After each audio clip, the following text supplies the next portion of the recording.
Hello, everybody. My name is Adam. Today I'm going to be taking you through the lesson that my team and I created. So this is going to be a 11th grade U.S. history lesson, and it's going to be a 60 to 90 minute lesson, probably closer to the 90-minute lesson mark because there's a lot to talk about here.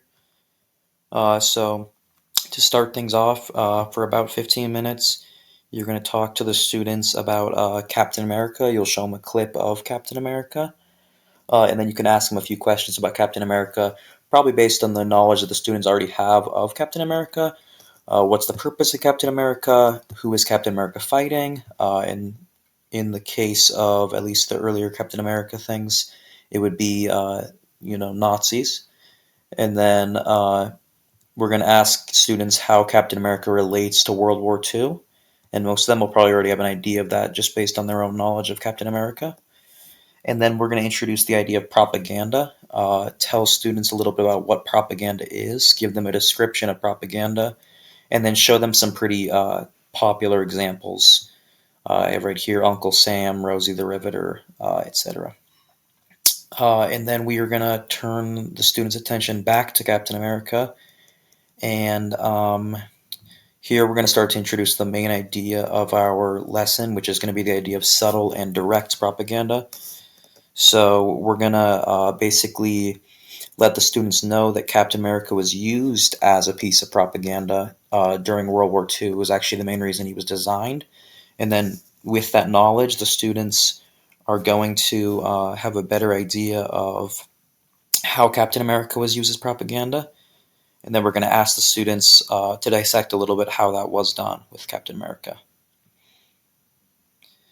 And then, we're going to introduce the idea that some propaganda is more subtle and some is more direct.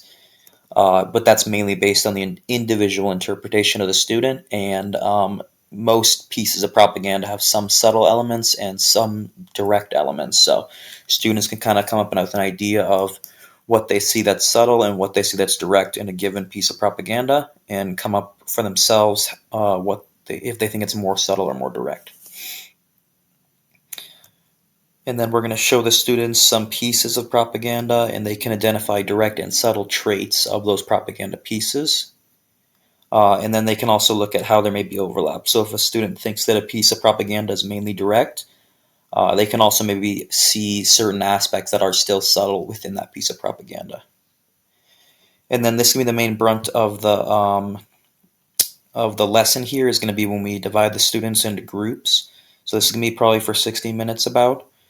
It's going to be group work time, so students are going to be split into groups of 4 to 5, and they're going to pick from a list of topics of propaganda. So these are topics these were issues that the U.S. faced during World War II that were often propaganda was relating to.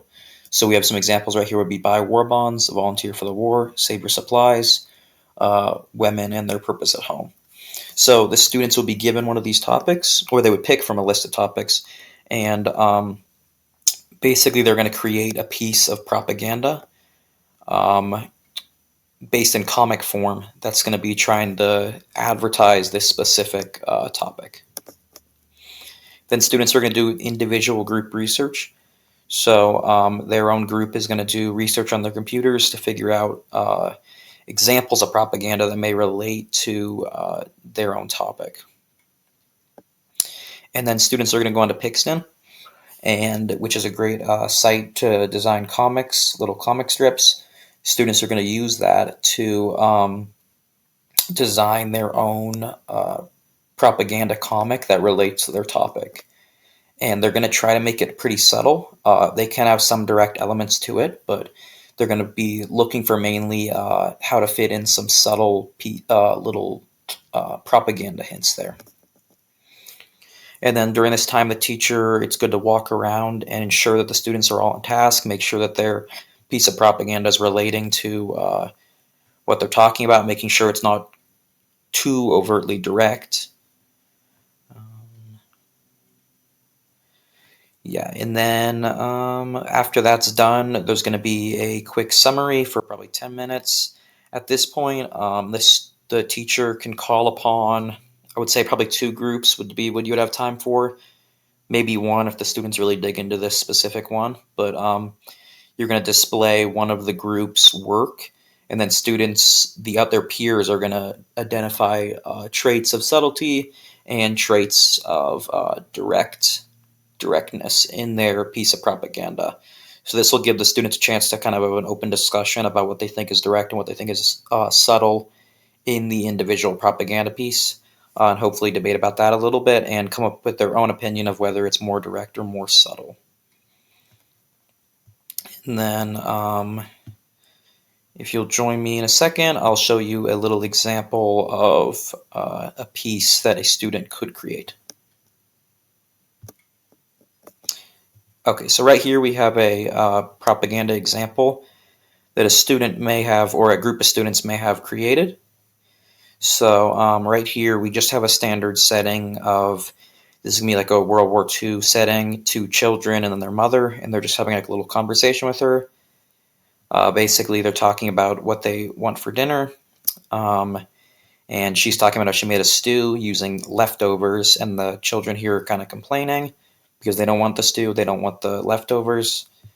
And then the mom kind of explains to them that she needs to ration food in order to, so that there's more food for the soldiers overseas.